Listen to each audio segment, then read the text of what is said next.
tiap bulan udah pasti dapat gaji. Itu Kang. Terus apa selanjutnya ya, resiko jadi sopir di Arab Saudi, lagi di jalanan atau lagi apalah, pokoknya resiko banyak. Apalagi kalau untuk orang ilegal banyak lah, jelas ini nyeritain orang kapilan aja resmi. Kalau resikonya kita hati-hati di jalan, namanya supir kan megang kendaraan. Mungkin kita tabrakan atau apa, nah resikonya itu kita yang harus diperhatikan. Kamera misalkan kena tilang nih. Ya. Ada sebagian majikan, bukan sebagian, mungkin kebanyakan itu suka motong gaji kita kan. Gaji kita dipotong, itu resikonya di situ. Kalau kita nabrak misalkan habis 5.000 atau 6.000, itu gaji kita dipotong tiap bulan itu berapa. Nah di situ hal yang harus diperhatikan. Nah, tapi kalau majikan saya alhamdulillah Kang.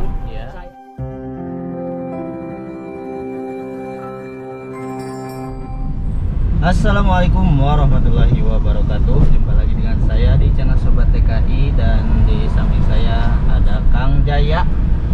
Gimana kabarnya Kang Jaya? Assalamualaikum, alhamdulillah sehat Kang. Sehat? Sehat. Ya, kangen subscriber Sobat TKI ini karena jarang bikin video sama Kang Jaya ya. Karena kita punya pekerjaan masing-masing. Iya. Jadi saya bisa, Kang Aceh nggak bisa. Betul. Kang Sobat bisa, sayanya yang nggak bisa. Iya. Jadi ya intinya suatu saat kita ketemu ya begini. Iya betul. Kangen rasanya itu ya. Nah ini kita masuk ke Tarik Madinah ya. Betul. Jalan Madinah.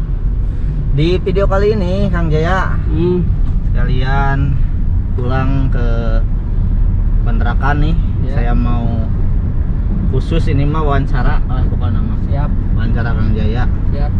Di Kang Jaya kan udah hampir lebih dari 8 tahun ya. Bukan 8 tahun, dari 2006. Oh 2006. Berarti berapa tahun?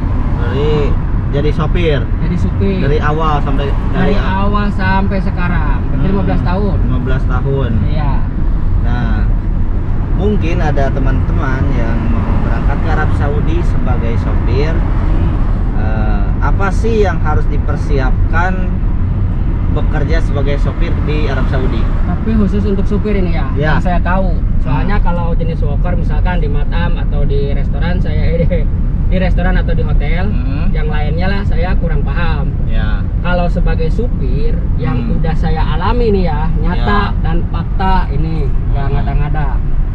Nomor 1 mental. Mental. Apa harus dipersiapkan mental? Di sini nggak seperti kayak di Indonesia. Ya.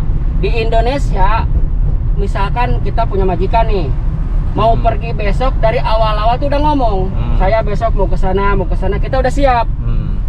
Orang sini ring harus ada di depan pintu. Nah di situ makanya mental kita itu harus siap. Bahkan makan aja kita harus hati-hati. Maksudnya hati-hati itu kapan waktu kita kosong, nah itu sempatkan untuk makan. Soalnya orang sini nggak mau tahu. Iya. Begitu suruh ngehidupin mobil itu kita harus udah standby di depan rumah. Iya. Nggak tahu kita lagi makan ya. Nggak mau tahu. Tapi ya kalau makan ada yang ngerti, ada yang enggak. Kadang kalau yang ngerti, oh iya kamu selesaiin dulu makan, nanti kalau udah selesai bilang ya gitu. Kalau yang ngerti. Kalau yang nggak ngerti itu nggak mau tahu. Ngomongnya itu ana daruri itu saya buru-buru. Padahal mau ke pasar, coba buru-buru apa. Nah dukanya kalau pokoknya ya kecil lah. Duka sama suka itu ya, namanya juga kerja di orang ya. Kita juga harus memaklumi, nggak mungkin dong kerja seenak hati kita sendiri kan, nggak mungkin. Cuman kalau dibandingkan di Indonesia, di sini berat kan. Mau main juga kita bingung. Maksudnya takut dibegal karena di sini orang sini keluar itu enggak mengenal waktu. Nggak mengenal mau jam berapa dia mau harus. Emang sih namanya majikan emang begitu wajar. Kita juga sebagai pekerja harus menyadari.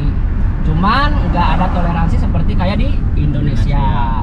Terkadang yang kita pikirkan berangkat ke Arab Saudi jadi sopir bisa bawa mobil majikan main gitu. Oh ngeluyur maksudnya. Oh itu mungkin ada sebagian kan.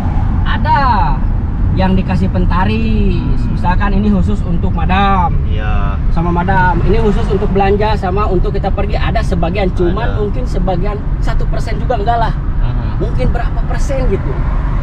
Gak ada semua, yang begitu. Gak semua mobilnya dibebaskan. Enggak Kang. Kadang nih saya nemuin orang bahkan di pasar aja kunci diambil. Ya. Kita udah nyampe pasar nih sama majikan. Parkir. Ya. Kunci diambil, takut kita pergi. Nah, ada yang begitu. Saya nemuin kalau di pasar itu. Iya. Gitu kan. Kita nungguin aja ya. Kita nungguin. Enggak seperti di Indonesia. Dan juga bagi teman-teman, mungkin ada sebagian yang minat jadi supir ke Arab Saudi ya. Ya. Jangan berharap dikasih makan sama majikan. Enggak seperti di Indonesia. Kalau di Indo, kita pergi keluar kota atau kemana itu semua udah ditanggung sama majikan. Mulai rokok, kopi, makan semuanya. Ya. Di sini enggak.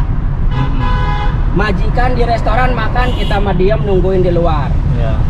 Masih alhamdulillah dibungkusin juga, dibawain gitu untuk di rumah. Masih alhamdulillah. Kadang boro-boro kebanyakan enggak.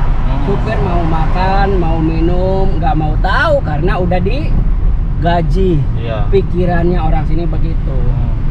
Saya bahkan pernah, benar ini nggak ngomong bohong. Ya. Dulu ngomong ke anak majikan kalau nunggu. Kata saya nunggu kamu nggak pernah ngasih minum, nggak pernah ngasih apa. Kamu kan udah digaji sama sama bapak saya. Nyautnya begitu. Jadi kita udah diam. Emang bener sih. Makanya jangan berharap dikasih makan atau minum sama majikan di sini. Jangan disamain kayak di Indonesia. Kalau di Indonesia kita nggak punya uang sepeser pun, berangkat sama majikan keluar kota, itu udah dijamin, udah ditanggung semuanya. Majikan masuk restoran sama malah supir diperhatikan. Kalau di Indo itu takut ngantuk apa. Di sini nggak mau tahu mau ngantuk, mau enggak, mau lapar, mau enggak. Yang penting akhir bulan gaji selesai. Sekaligus sama rokoknya kalau di Indo. Justru kata saya jangankan makan, ngopi, rokok, minum aja udah dipersiapkan sama majikan, udah ditanggung. Nah itu yang harus harus diperhatikan. Jangan dipikiran tuh wah enak jadi orang bisa kesana boro-boro. Itu sebagian emang ada. Ya. Ada sebagian yang dikasih inventaris, tapi untuk belanja niatnya bukan untuk ngeluyur. Cuman kita ya nyuri-nyuri waktu aja lah. Ini kayak seperti saya nih. Kelihatannya mungkin orang-orang di Indo, wah si Jaya enak, pergi ngeplong kemana. Ini saya karena udah lama, situasi udah tahu majikan. Maksudnya majikan jam segini nggak pernah nyuruh gitu. Saya kalau udah dohor, udah asar itu standby kan. Di rumah, karena kan majikan waktunya bangun. Gitu. Lanjutnya Kang Jaya. Sukanya? Enggak. Itu kan dukanya. Oh ya, itu dukanya. Nah, sukanya kerja di Arab. Jadi kerja nggak kerja kita udah dapat gaji kayak PNS. Ibarat begitu. Nih kayak saya nih misalkan. Majikan kan sering safar ya ke Al-Baha, pulang kampung. Mau sebulan 2 bulan itu gaji udah ditransfer. Nggak nunggu nanti enggak. Kalau majikan saya nggak tahu kalau majikan orang lain, ini nyeritain saya aja ya. Kayak PNS lah pokoknya akhir bulan udah ada, walaupun majikan nggak ada. Walaupun kita nggak kerja gitu. Soalnya kalau misalkan majikan Jaya lagi di luar 1 bulan atau 2 bulan, otomatis Kang Jaya kan nggak kerja ya. Tidur nungguin rumah. Makanya gaji kata saya tetap kayak PNS, jadi sukanya itu di situ. Kita tiap bulan udah pasti dapat gaji. Itu Kak. Terus apa selanjutnya resiko jadi sopir di Arab Saudi, lagi di jalanan atau lagi apalah, pokoknya resiko banyak. Apalagi kalau untuk orang ilegal banyak lah, jelas ini nyeritain orang kapilan aja resmi. Kalau resikonya kita hati-hati di jalan, namanya supir kan megang kendaraan. Mungkin kita tabrakan atau apa, nah resikonya itu kita yang harus diperhatikan. Kamera misalkan kena tilang nih. Ada sebagian majikan, bukan sebagian, mungkin kebanyakan itu suka motong gaji kita kan. Gaji kita dipotong, itu resikonya di situ. Kalau kita nabrak misalkan habis 5.000 atau 6.000 itu gaji kita dipotong tiap bulan itu berapa. Nah di situ yang harus diperhatikan.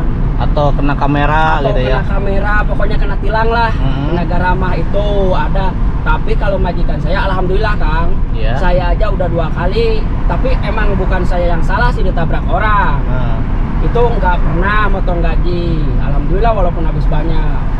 Pernah kena kamera sampai 3.500 Kang. 3.500 real. Alhamdulillah, cuman marah doang, matanya kayak mau keluar gitu. Marah ke saya. Tapi alhamdulillah dibayar sama gaji mah nggak dipotong. Nah resikonya di situ doang. Itu aja lah kalau di kendaraan. Iya. Terus mungkin